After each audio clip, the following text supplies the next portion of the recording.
साईं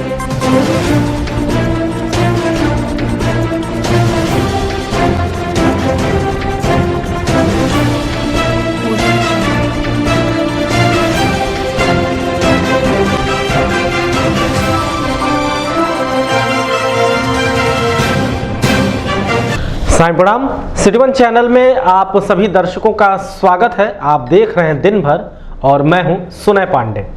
खबरों के विस्तार में जाने से पहले चलिए जल्दी नजर डाल लेते हैं आज की प्रमुख हेडलाइंस पर। पुलिस के मुठभेड़ में 25,000 के इनामी को पैर में लगी गोली, कैंपियरगंज पुलिस को मिली कामयाबी।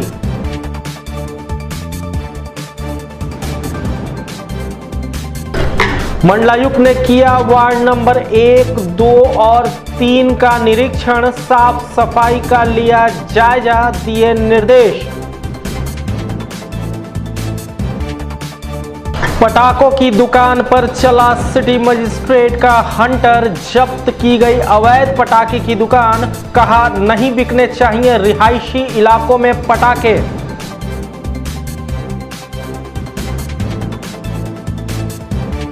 बकाया वेतन की मांग को लेकर सफाई कर्मचारियों ने नगर निगम गेट पर किया चक्का जाम, ठेकेदारों और नगर निगम प्रशासन के खिलाफ जमकर की नारेबाजी। जल्द ही तैयार होगा नंदा नगर का अंडरपास, 24 और 28 अक्टूबर को डाइवर्ट रहेंगे कई ट्रेनों के रास्ते।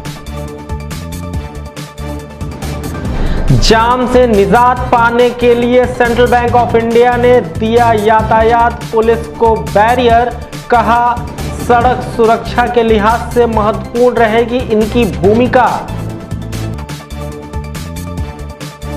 सफाइयों ने फूका महानगर में अमर सिंह का पुतला, कर रहे हैं आजम खान के एफआईआर का विरोध।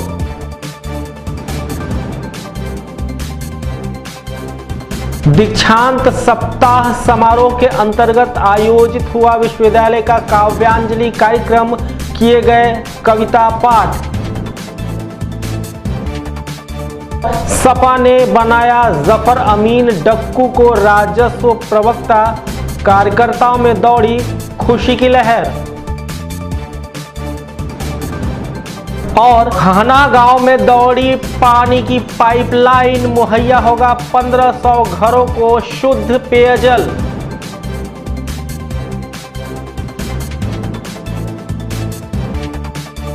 कैंपियरगंज पुलिस को उस समय कामयाबी मिली जब उसने 25,000 के इनामी शातिर लुटेरे को कैंपियरगंज के ही एक जंगल में मुठभेड़ के दौरान गोली मार दी। ये गोली सीधे उसके पैर में लगी। हम अपने दर्शकों को बताते चलें कि ये शातिर अपराधी, जो कि गोरखपुर जिले के बढ़लगंज थाना अंतर्गत रहने वाला है, राजन तिवारी नाम के इस शातिर अपराधी को कैंपियरगंज पुलिस ने मुठभेड़ के दौरान पैर में गोली मार दी, जिसे इलाज के लिए जिला अस्पताल ले गया।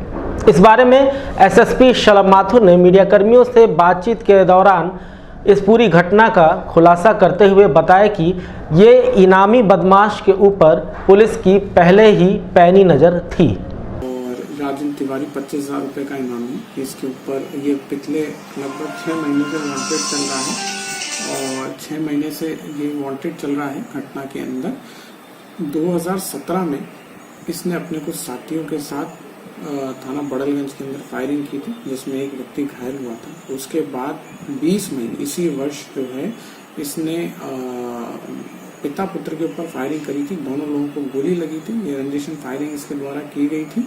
और इसके बाद एक पुलिस पार्टी के ऊपर इसने 18 जून को फायरिंग करी थी। इसके बाद इसके ऊपर इनाम हुआ था। घटना के अंदर जो इसके एक साथी पे भी इनाम था, वो पूर्व में जो है माननीय न्यायालय में सरेंडर कर दिया था और एक साथी इसका ऑलरेडी अरेस्ट था। आज की घटना में ये अपने एक और साथी के साथ जो है जंगल के अंदर पुलिस को सूचना मिली थी कि हम मौजूद हैं।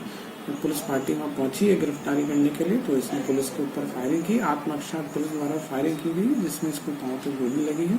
इसके पास से एक तमंचा, 3 कारतूस, एक खोखा बरामद हुआ है। एक पुलिसकर्मी भी घायल है और जो मजरूफ है जो राजन तिवारी, इसको बीआईडी मेडिकल कॉलेज लेके गए। शहर की साफ सफाई व्यवस्था को सुधारने के लिए आए दिन मंडलायुक्त नगर निगम की टीम के साथ अलग अलग वार्डों का निरीक्षण कर रहे हैं। इसी अभियान के तहत मंगलवार को मंडलायुक्त अमित कुमार गुप्ता और नगर निगम के नगर आयुक्त प्रेम प्रकाश सिंह सहित निगम के अन्य कर्मचारी और अधिकारी इस निरीक्षण के दौरान मौजूद रहे। महानगर के वार्ड नंबर 1 और 2 और 3 में साफ सफाई की समुचित व्यवस्था का जायजा लेने के लिए ये सभी अधिकारी पहुंचे। मंडलायुक्त ने घूम घूमकर इस दौरान साफ सफाई की जांच की और जहां पर भी उन्हें संतुष्टि नहीं मिली उसके लिए उन्होंने नगर निगम के कर्मचारियों को नसीहत देते हुए कहा कि जल्द से जल्द सफाई की मुकम्मल व्यवस्था सुनिश्चित कराई जाए।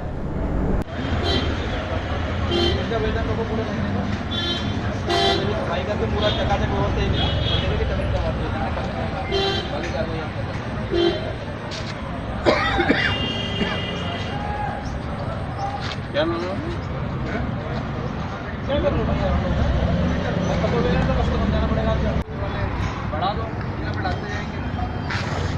अगर लोग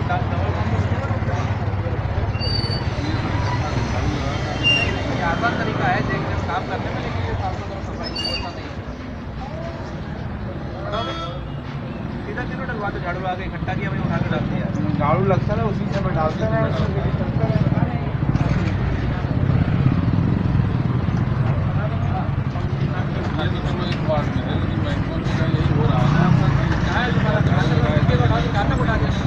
सर 84 घंटे जा रहे हैं, झाड़ू मार रहे हो।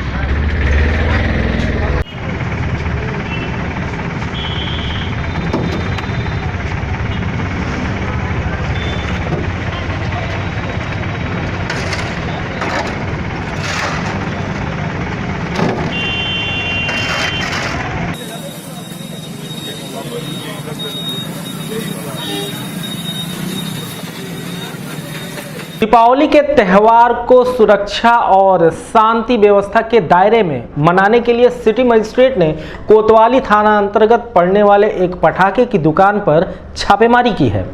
हम अपने दर्शकों को बताते चले कि प्रशासन की ओर से साफ तौर पर पहले ही तय कर दिया गया था कि रिहायशी इलाकों में किसी भी तरह के पटाखे नहीं रखे जाएंगे और अगर रखे जाते हैं तो उनके ऊपर सख्ती से कार्रवाई भी की जाएगी।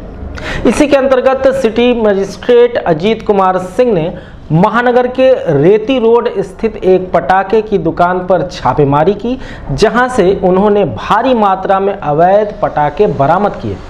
छापेमारी के इस कार्रवाई में सिटी मजिस्ट्रेट के साथ अपर सिटी मजिस्ट्रेट गौरव श्रीवास्तव भी मौजूद रहे।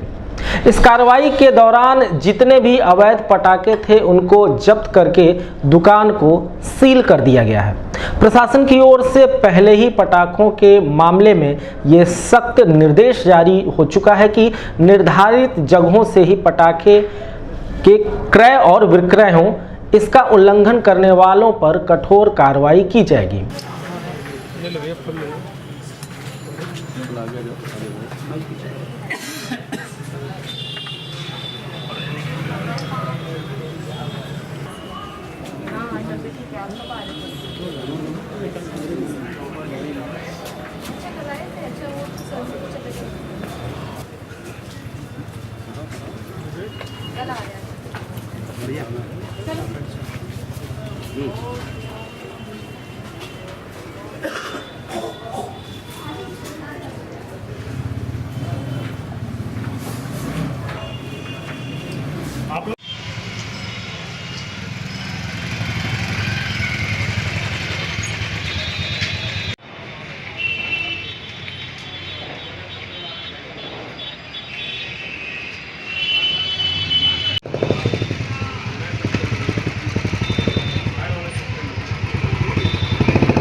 अपने इस कार्रवाई के बारे में मीडिया कर्मियों से बात करते हुए सिटी मजिस्ट्रेट अजीत कुमार सिंह ने कहा कि दिवाली तक लगातार इस तरह के अभियान चलेंगे और जो भी रिहायशी इलाकों में पटाखे बेचेगा या रखेगा उसके ऊपर कठोर कार्रवाई की जाएगी। ये जानकारी मिली थी, अभी 2 दिन पहले हम लोग मीटिंग किए थे सभी पटाखा वालों के साथ जो भी लाइसेंसी हैं, तो उनको निर्देश भी दिया गया था कोई भी अवैध पटाखे की दुकानें न लगें। और यहाँ पे अभी सूचना मिली थी आज सुबह ही कि जो है इनका लाइसेंस नहीं है और ये पटाखे बेच रहे हैं, तो उसी क्रम में हम लोग आए थे। ओसामा एंड कंपनी के उस पर लगा हुआ था और जब यहाँ आया गया तो इन्होंने फैज़ान अहमद के नाम एक लाइसेंस दिखाया जो 2014 में ही निरस्त हो चुका था और इनके जो है दुकान के अंदर पटाखे भारी मात्रा में पाए गए जिसकी वीडियोग्राफी कराई गई और इसी क्रम में ये दुकान सील कर दी गई है। इनसे जवाब तलब होगा और अग्रिम कार्रवाई की जाएगी। लगभग कितने का पटाखा होगा? अब ये तो इसका तो अनुमान नहीं है, लेकिन एक पीछे की गोदाम इनकी भरी थी काफ़ी पटाखों से और लगभग जो है जो क्षमता है तो क्षमता के अनुरूप इसमें पटाखा है। लगभग इनके काफ़ी मात्रा में पटाखा था जो कि अवैध था। पब्लिक एरिया में भी है? हाँ, ये जो है बिल्कुल आबादी में है जो कि पूरी तरह से जो है असुरक्षित है पटाखे के हिसाब से और इसी क्रम में जो ये कार्रवाई की गई थी। नगर निगम के सफाई कर्मचारियों ने अपने 3 माह के बकाये वेतन को ना मिलने की वजह से नगर निगम के मुख्य द्वार पर चक्का जाम कर दिया। इन सफाई कर्मचारियों ने अपने बकाये 3 महीने के वेतन जो कि अभी तक उन्हें नहीं मिला है, इसी का विरोध उन्होंने चक्का जाम के तौर पर किया है। सफाई कर्मचारियों ने इस दौरान ठेकेदारों और नगर निगम के प्रशासन के खिलाफ जमकर नारेबाजियां भी की। इन सफाई कर्मचारियों का कहना है कि लगभग 3 महीने से उनके वेतन को रोका गया है जिससे उनकी जिंदगी भी थम गई है। उनके घर का चूल्हा भी नहीं जल पा रहा है।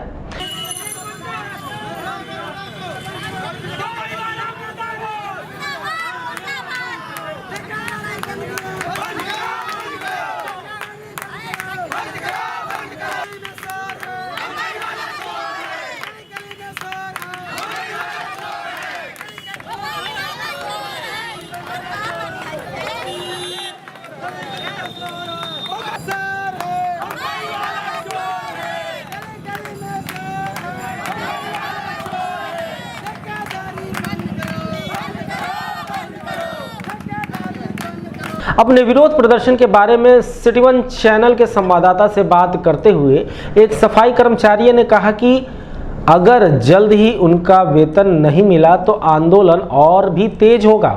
ये गंदगी है, सस्पेंड कर दो, सुस्पेंड हटा दो। आखिर क्यों? अगर कर्मचारी तनख्वाह देंगे टाइम से तो कर्मचारी ड्यूटी करेगा। फिर आज हम लोग सर रास्ता घेर लिए, सर नगरान अंदर नहीं जा सकते हैं जब तक कि सर हम लोग को लिखित में ये नहीं मिलेगा कि हर महीने टाइम से तनख्वाह मिलेगा। आगामी 24 और 28 अक्टूबर को नंदा नगर रेलवे क्रॉसिंग पर अंडरपास बनाए जाने की वजह से इन 2 दिनों तक रेलवे के मार्ग में डाइवर्जन हुआ है जिसमें कुछ गाड़ियों को निरस्त भी किया जा सकता है। इस बारे में हमारे सिटी वन चैनल के संवाददाता से बात करते हुए एनी रेलवे के मुख्य जनसंपर्क अधिकारी संजय यादव ने बताया कि वर्तमान में जो लाइन नंदा नगर क्रॉसिंग पर बिछी है उसी के अंतर्गत काम होना है। इसी के वजह से आगामी 24 अक्टूबर और 28 अक्टूबर को गाड़ियों की आवाजाही में डाइवर्जन किया गया है। ये जो लेवल क्रॉसिंग जिसको नंदा नगर के नाम से यहाँ लोकल जाना जाता है 157 स्पेशल नंबर जो लेवल क्रॉसिंग है, इस पर level crossing existing level crossing के दोनों साइड में एक एक अंडरपास डाला जाएगा, एक जाने के लिए एक आने के लिए।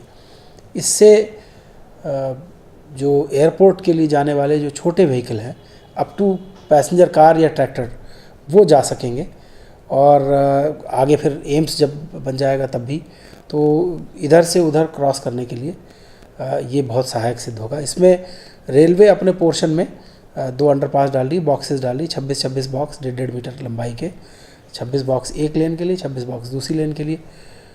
2 दिन रेलवे अपने टोटल ब्लॉकेज लेगा। एक 24 तारीख को 24 अक्टूबर को टोटल ब्लॉकेज सुबह 9:40 से शाम को 7:40 तक कंप्लीट ब्लॉकेज रहेगा रेलवे ट्रैफिक का। इस दौरान रेलवे जो है एग्जिस्टिंग ट्रैक को निकाल के और पूरा खोद के और फिर वहाँ जो है 1 लेन डालेगा 24 तारीख को। इसी तरीके से 28 तारीख को फिर एक ऐसा ही ब्लॉकेज लिया जाएगा जिसमें रेलवे का टोटल ब्लॉकेज होगा। रोड ट्रैफिक तो ऑफकोर्स ब्लॉकेज होगा ही और उसमें जो है दूसरी साइड का जो है अंडरपास भी डाल देगा। कितनी ट्रेनें सर इस दौरान कैंसिल रहेंगी या डाइवर्जन रहेंगी? इसमें देखिए साहब, इसमें जो काफ़ी ट्रेन हैं, जो कि कुछ ट्रेन जो हैं जो कि केवल 24 को ही निरस्त रहेंगी या उनका डाइवर्जन होगा, या उस पर जो है शॉर्ट टर्मिनेशन, शॉर्ट ओरिजिनेशन जो हम करते हैं वो। तो पहले दिन जो है 24 तारीख को 8 से 10 ट्रेन हैं जो कि टोटल कैंसिलेशन होगा। इसके अलावा बहुत सारी ट्रेन हैं जो कि इनको डाइवर्ट किया जाएगा, जो इंपॉर्टेंट ट्रेन है, जैसे 2553 जो है वैशाली एक्सप्रेस है, 2554 वैशाली एक्सप्रेस है, इनको डाइवर्ट किया जाएगा, दूसरे रूट से लाया जाएगा। नगर के सपा के कार्यकर्ताओं ने अमर सिंह का पुतला फूंका है। उनका इस बात से विरोध है कि जिस तरीके से अमर सिंह ने रैली निकालकर आजम खान के खिलाफ लोगों को लामबंद कर एफआईआर कराने की कोशिश की, वो पूरी तरह से अवैध है। इसी बात का विरोध महानगर में सपाइयों के आक्रोश के रूप में दिखाई दिया। उन्होंने अमर सिंह का पुतला महानगर के एक स्थानीय मैरिज हॉल के पास फूंका है। अमर सिंह की कौन दवाई, जूता चप्पल और लड़ाई। अमर सिंह की कौन दवाई, जूता चप्पल और लड़ाई। अमर सिंह की कौन दवाई, अमर सिंह की कौन दवाई, जूता चप्पल और लड़ाई। अमर सिंह की कौन दवाई, जूता चप्पल और लड़ाई। अमर सिंह की कौन अमर सिंह दलाल है, अमर सिंह दलाल है, अमर सिंह मुर्दाबाद, अमर सिंह मुर्दाबाद, अमर सिंह की कौन दवाई, अमर सिंह की कौन दवाई। अभी वक्त है एक छोटे से ब्रेक का। नमस्ते, मैं हूं प्रिया मिर्जा। आप देख रहे हैं गोरखपुर का नंबर 1 चैनल सिटी 1। आप देख रहे हैं गोरखपुर का नंबर 1 चैनल सिटी 1। हाय, मैं हूं ईशान और आप देख रहे हैं गोरखपुर का नंबर 1 चैनल सिटी 1। आप देख रहे हैं गोरखपुर का नंबर 1 चैनल सिटी 1। मैं हूं दिव्या दत्त। हेलो गाइस, मैं दिलजीत दोसांझ। आप देख रहे हैं सिटी 1 गोरखपुर का नंबर 1 चैनल। हेलो एवरीबॉडी, मैं हूं कृष्णा अभिषेक और आप देख रहे हैं गोरखपुर का number 1 channel city 1। Hi Manmeet, I am Hameed with Hameed bros और आप देख रहे हैं गोरखपुर का number 1 channel city 1 channel. Hey guys, it's 8 Cash. You are watching Gorakhpur city 1 number 1 channel. Hi, मेरा नाम है तुषार जोशी। सिटी 1 चैनल के रीलॉन्च पे ऑल द ब्रेक के बाद दिन भर के इस बुलेटिन में आप सभी दर्शकों का स्वागत है। चलिए बढ़ते हैं अगली खबर की तरफ। महानगर में जाम की समस्या से निपटने के लिए सेंट्रल बैंक ऑफ इंडिया की ओर से सुरक्षा के लिहाज से 20 बैरियर यातायात पुलिस को भेंट किए गए हैं। इस दौरान सेंट्रल बैंक ऑफ इंडिया के मैनेजर और एसपी ट्रैफिक आदित्य प्रकाश वर्मा सहित बैंक के अन्य कर्मचारी और यातायात पुलिस भी मौजूद रही। सड़क की सुरक्षा के लिहाज से ये बैरियर अत्यंत महत्वपूर्ण साबित होंगे।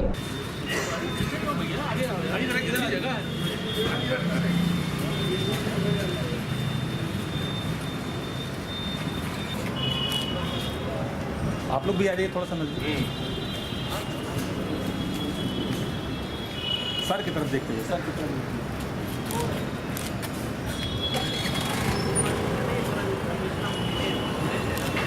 इस बारे में सिटी 1 चैनल के संवाददाता से बात करते हुए एसपी ट्रैफिक आदित्य प्रकाश वर्मा और सेंट्रल बैंक ऑफ इंडिया के मैनेजर ने कहा कि शहर में जाम की समस्या से निजात देने के लिए बैरियर मददगार साबित होंगे। गोरखपुर शहर में धीरे धीरे जैसे जैसे गाड़ियां बढ़ती जा रही हैं, ट्रैफिक का प्रबंधन एक बहुत ही महत्वपूर्ण कार्य होता जा रहा है और एसपी साहब के नेतृत्व में ट्रैफिक प्रबंधन का कार्य बहुत ही अच्छा हो रहा है। और हम लोगों ने अपने तरफ से एक छोटी सी पहल की है। 20 बैरिकेड्स हम लोगों ने सेंट्रल बैंक ऑफ इंडिया की तरफ से पब्लिक को समर्पित किया है। सेंट्रल बैंक ऑफ इंडिया द्वारा गोरखपुर के यातायात प्रबंधन के लिए हम लोग बैरियर दिए गए हैं, 20 बैरियर दिए गए हैं और हर साल बैरियर दिए जाते हैं। पिछले साल भी 20 बैरियर दिए गए थे, इस बार भी 20 बैरियर दिए गए हैं और हम लोग को बैरियर्स की बहुत ज़्यादा आवश्यकता रहती है। कहीं पे डिवाइडर बनाना है, कहीं पे रोकना है, उसके लिए जो आज ये 20 बैरियर दिए गए हैं ये हम लोगों के लिए कारगर सिद्ध होंगे और इससे जाम में भी कमी आएगी और जनता को भी राहत मिलेगी। इसके लिए हम लोग सेंट्रल बैंक ऑफ इंडिया को धन्यवाद देते हैं। उनके अत्यंत हम लोग आभारी हैं। यातायात पुलिस की तरफ से हम सेंट्रल बैंक ऑफ इंडिया को धन्यवाद देते हैं। पंडित दीनदयाल उपाध्याय गोरखपुर विश्वविद्यालय के दीक्षांत सप्ताह के अंतर्गत चलने वाले कार्यक्रमों के दौरान काव्यांजलि कार्यक्रम का आयोजन विश्वविद्यालय के दीक्षा भवन में आयोजित किया गया। इस कार्यक्रम में मुख्य रूप से कुलपति विजय कृष्ण सिंह सहित पूर्व महापौर सत्या पांडे और कला एवं साहित्य से जुड़े लोग मौजूद रहे। काव्यांजलि कार्यक्रम के अंतर्गत कविताओं का पाठ किया गया। सर्वप्रथम दीनदयाल उपाध्याय गोरखपुर विश्वविद्यालय के पावन प्रांगण में उपस्थित सभी देव समान श्रोतागण और मोहब्बत की सुनाता हूँ। तो अगर इजाजत हो तो पहले किसी दूसरी मोहब्बत का जिक्र करने से पहले उस मोहब्बत का जिक्र करूं जो कि सबकी पहली मोहब्बत है। तो उस पर 4 पंक्तियां कहना चाहूंगा कि उसे महसूस मैं हर रोज सुबह शाम करता हूं, उसे महसूस मैं हर रोज सुबह शाम करता हूं और पूजा पाठ भी सारे उसी के नाम करता हूं। मेरा मक्का, मेरा काबा, मेरा काशी, मेरा संगम और अपनी माँ के चरणों में मैं चारों धाम करता हूँ। और 4 पंक्तियां एक सच्ची और अच्छी मोहब्बत पे सुनाने के बाद अब दिल से दिल को जोड़ने वाली मोहब्बत पे कुछ पंक्तियां सुनाना चाहता हूं। और अगर दिल के अल्फाज नजरों के आईने से नजर आ जाएं तो तालियों के साथ हौसला अफजाई रहे।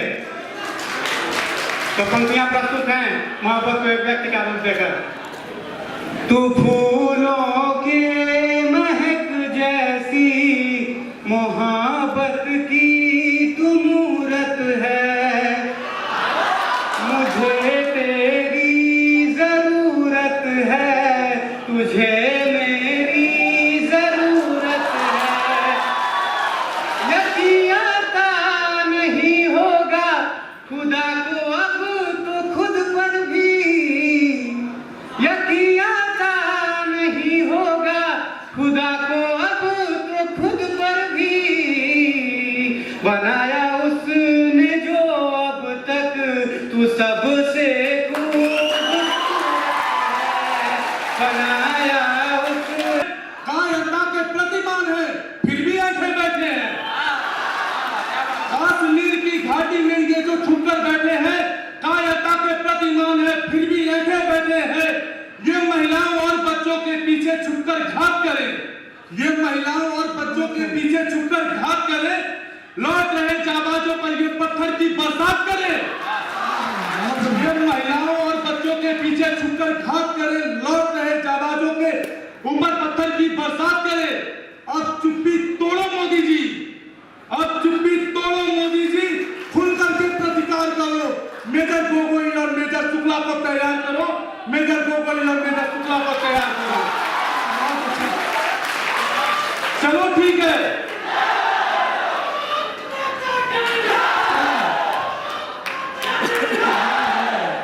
धन्यवाद। लेकिन भारत माता की जय अगर बोलनी है तो दोनों हाथ ऊपर करके बोलिए भारत माता की।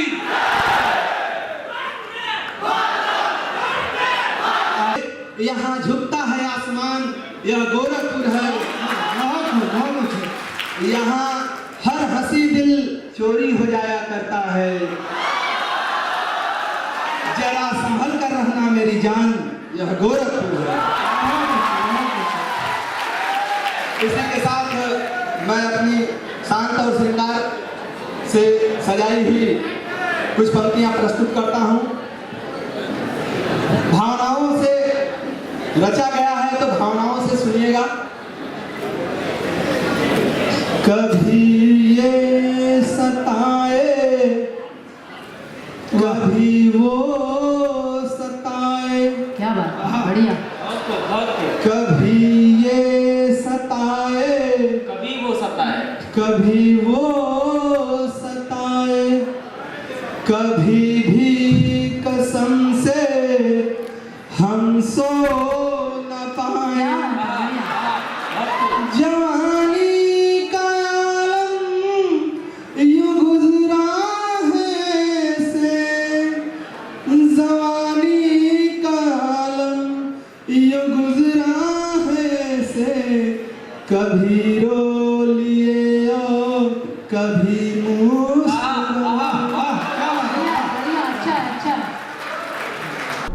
इस बारे में हमारे सिटी वन चैनल के संवाददाता से बात करते हुए ललित कला एवं संगीत विभाग की अध्यक्षा उषा सिंह और एक काव्य प्रेमी आदित्य त्रिपाठी ने बताया कि इस तरह के आयोजनों से प्रतिभा निखर कर सामने आती है, जो आगे चलकर विश्वविद्यालय का नाम रोशन करती है। विश्वविद्यालय अपना 37वां दीक्षांत समारोह मना रहा है। उसी में जो दीक्षांत सप्ताह है उसके अंतर्गत आज हम लोग काव्यांजलि कार्यक्रम का वो आयोजन कर रहे हैं, जिसमें दीनदयाल उपाध्याय गोरखपुर विश्वविद्यालय में पढ़ने वाले परिसर में पढ़ने वाले जो विद्यार्थी कवि हैं, रचनाकार हैं, गज़लकार हैं और शायर हैं, उन्हीं बच्चों को आज हम लोग मंच दे रहे हैं प्रस्तुतिकरण करने के लिए। और हम लोगों ने ये इसीलिए इसका आयोजन किया है कि इन बच्चों को हम एक अवसर दें, क्योंकि इसमें कई ऐसे हमारे बच्चे हैं जो राष्ट्रीय स्तर तक जा रहे हैं अपनी प्रतिभा को लेके, तो उनकी प्रतिभा को हम और निखार सके, इसलिए आज के इस कार्यक्रम के आधार पे हम उन्हें, और इस कार्यक्रम को इन बच्चों की प्रस्तुतिकरण को जज करने के लिए हमारे 3 जज भी आए हुए हैं। एक हैं डॉक्टर कलीम कैसर जी और जो गोरखपुर के रहने वाले हैं, और श्री महेश अश्क जी हैं, वो भी गोरखपुर के हैं, और एक प्रोफेसर मौला बख्श जी हैं जो अलीगढ़ मुस्लिम यूनिवर्सिटी से आए हैं। तो 3 हमने विशिष्ट अतिथियों को भी बुलाया जो इन विद्यार्थियों की रचनाओं को, उनके प्रस्तुतिकरण को वो का मूल्यांकन भी करेंगे। तो ये आज हमारा है, और इसमें विश्वविद्यालय के सभी शिक्षक, कुलपति, प्रतिकुलपति, नियंता समेत सारे शिक्षक हैं। ये गत 2 वर्षों से कार्यक्रम, पहले बाहर से कवियों को बुलाया जाता था हमारे विश्वविद्यालय में दीक्षांत में, लेकिन पिछले 2 सालों से हमारी आदरणीय सुषमा मैडम की ये देन है कि हम लोगों को, विद्यार्थियों को, गोरखपुर विश्वविद्यालय के विद्यार्थियों को यहाँ पर मंच पर मौका दिया जाता है, और जो क्रम आज भी जारी है। गोरखपुर जिले के ग्राम मखहना में जलकल विभाग की ओर से पाइपलाइन बिछाकर वहां के निवासियों को एक सौगात दी गई है। सालों से जिस शुद्ध जल की आवश्यकता इस गांव को महसूस हो रही थी, अब जाकर ये पूरी हुई है। लगभग 1500 घरों में ये शुद्ध जल जाएगा, जिससे ग्राम निवासी स्वस्थ और निरोग रहेंगे।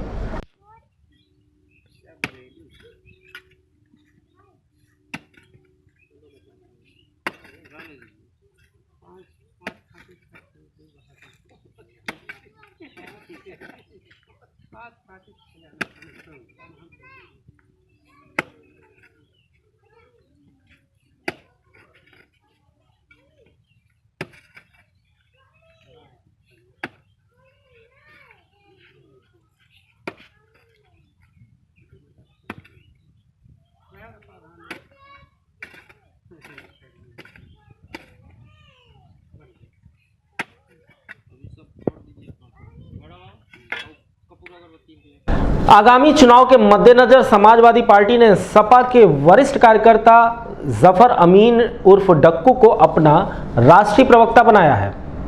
डक्कू को राष्ट्रीय प्रवक्ता बनाए जाने पर महानगर के सपा के कार्यकर्ताओं में खुशी की लहर दौड़ गई, जिसका इजहार उन्होंने जफर अमीन को माला पहनाकर और बधाइयां देकर किया है।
अपने राष्ट्रीय प्रवक्ता बनाए जाने पर मीडिया कर्मियों से बातचीत के दौरान जफर अमीन ने कहा कि पार्टी ने जो उन्हें दायित्व सौंपा है उसका वो बखूबी निर्वहन करेंगे।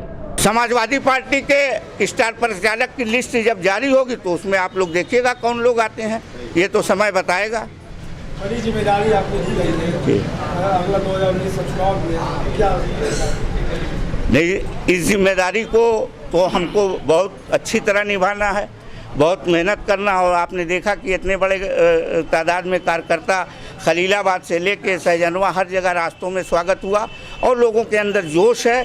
और लोगों ने हमसे कहा कि अब आपको निकलना पड़ेगा, बोलना पड़ेगा, हम लोग तैयार हैं। तो और माननीय राष्ट्रीय अध्यक्ष जी ने भी कह दिया है, अब तो कोई उत्तर प्रदेश ही हिंदुस्तान की सरकार बनाता है। तो दिन भर के इस बुलेटिन में इतना ही। अगले अंक तक दीजिए हमें इजाजत, आपसे फिर होगी मुलाकात। तब तक के लिए देखते रहिए सिटी 1। साईं प्रणाम।